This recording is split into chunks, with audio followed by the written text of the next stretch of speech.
Na Francisca va néixer a Ciutat el 25 d'agost de 1932. Provenia d'una família benestant de Palma, emparentada amb pintors il·lustres com Ricard Ankerman i Joan Bausà. Educada al Col·legi Sagrat Cor, es casà als 20 anys i tingué 2 fills i una filla, en Biel, n'Antònia Isabel i en Jaume. La Nina naixé amb una malaltia incurable de cor que fou motiu de patiments i moltes lluites per intentar trobar una curació. Na Francisca afrontà la puja dels al·lots i la lluita per la salut de la seva filla pràcticament en solitari. El seu caràcter i la seva voluntat es forjaren en aquest entorn de lluita contra les adversitats.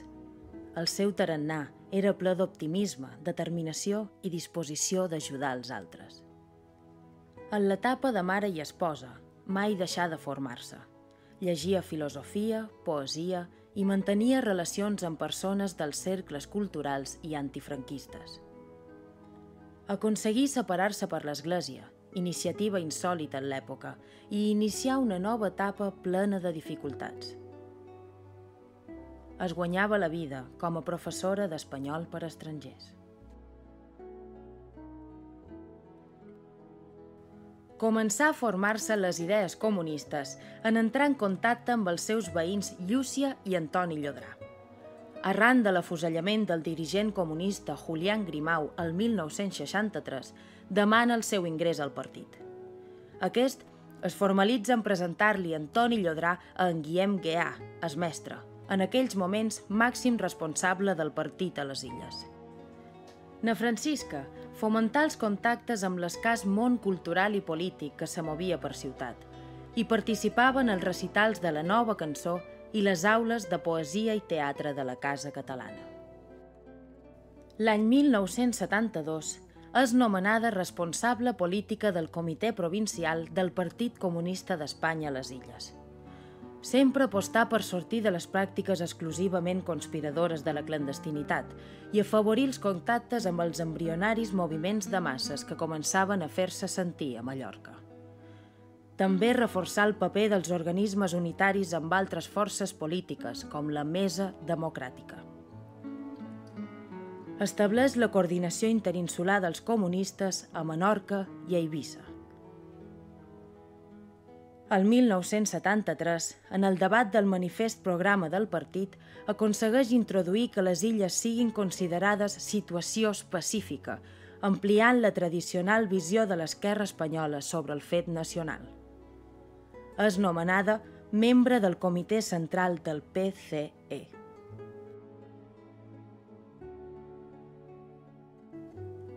Mort el dictador el novembre del 1975, es desplaça clandestinament amb el Comitè de les Illes a París i mantenen una reunió amb el Comitè Executiu del PCE. Aquest volia fer de l'amnistia el punt central de la lluita per la ruptura democràtica, front a altres forces polítiques que apostaven per la reforma des de dins del propi règim. Aquest debat i la forma d'organitzar-se del PCE en democràcia sorgiren a la Conferència de Formentera l'octubre de 1976. Francisca encapçalà el corrent amb les tesis de la direcció, que sense ruptura no se podria avançar en les altres conquestes socials i nacionals.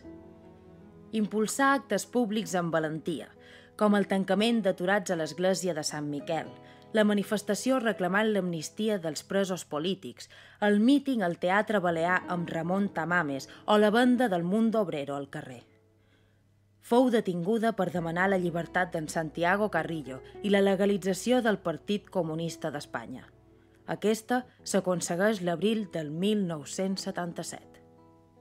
Na Francisca fou la cap de llista al Congrés pel PCE a les eleccions de juny de 1977. Una campanya electoral que fou molt notòria i arribà a tots els indrets de les illes. Era l'única dona cap de llista. Els pobles l'anomenaven la passionària mallorquina. Participà als mítings multitudinaris, destacant els del poliesportiu de Son Moix i el famós míting de Santiago Carrillo a la plaça de Toros.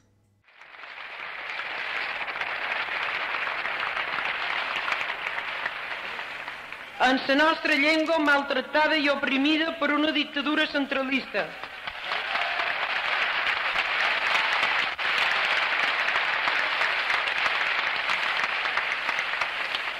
incapaç d'entendre els drets legítims de la persona. Aquesta opressió mantinguda va fer creure a molta de gent que la nostra era una llengua de segona categoria. Va ser la dictadura la que ens va obligar a fer d'un acte natural, com és parlar una llengua o l'altra, un acte testimonial, una forma de lluita democràtica gairebé única per combatre la repressió cultural. Perquè els obrers tinguin salaris més dignes, per fer front al problema de l'atur, per una reinversió dels recursos illencs a les nostres illes, per una protecció dels paisatges i del medi ambient. El Partit Comunista d'Espanya a les illes, sense negar la solidaritat amb tots els pobles d'Espanya, defensa, exigeix, lluita i lluitarà per un estatut d'autonomia aprovat pel poble de les illes.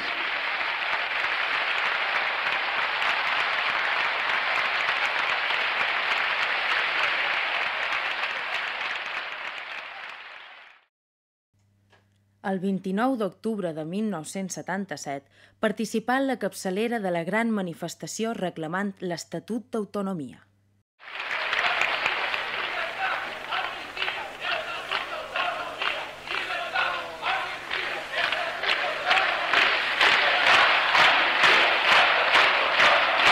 Llibertat, amnistia, Estatut d'Autonomia. Llibertat, amnistia, Estatut d'Autonomia. Els resultats electorals no foren els esperats.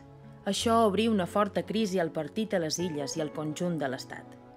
L'any 1978, el Partit Comunista promou la política d'homogeneïtzació interna. Na Francisca discrepava en la forma de fer-la. Aquesta política promovia, a més, el procés de renovació dels dirigents. Na Francisca va posar l'interès general del partit per damunt de les seves opinions personals. S'elegia el nou secretari general, en Pep Valero, als 24 anys. El Partit Comunista d'Espanya a les Illes passà a anomenar-se Partit Comunista de les Illes Balears. Continuen els debats i confrontacions. Es produeix la crisi dels renovadors i la direcció central del PCE i el PCIP canvien de política interna. Se produeixen les expulsions dels càrrecs públics dissidents. Aquest fet accelera la descomposició del Partit Comunista d'Espanya. Després del fracàs del cop d'estat de Tejero, Milans del Bosch i Armada, al febrer de 1981, s'obriren les portes a la victòria del PSOE per majoria absoluta l'any 1982 i l'enfonsament electoral del PCE que passà de 23 a 4 diputats.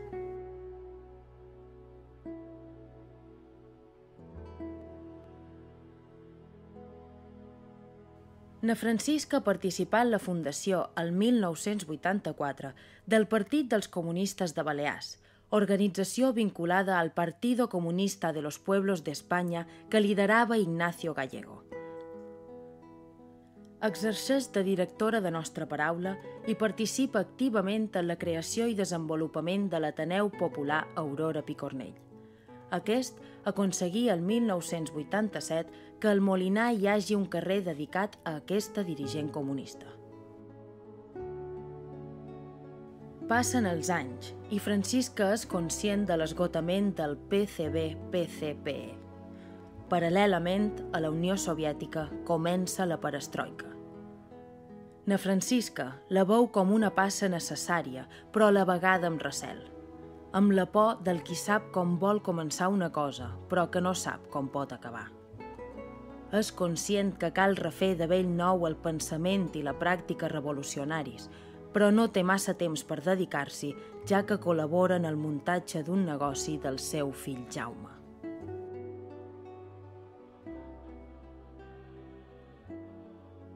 L'abril del 1992 se li detecta el càncer que acabarà amb la seva vida el novembre del mateix any.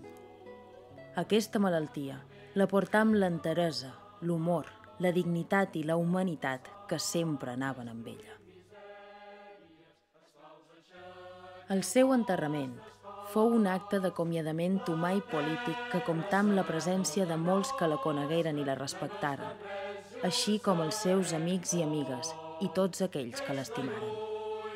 L'any 2003, en col·laboració amb l'Institut Balear de la Dona, es publica el llibre col·lectiu Francisca Bosch i Bauçà, per viure en el record, i el 2011 es dedica un carrer de la barriada d'Espil-Larí al seu nom.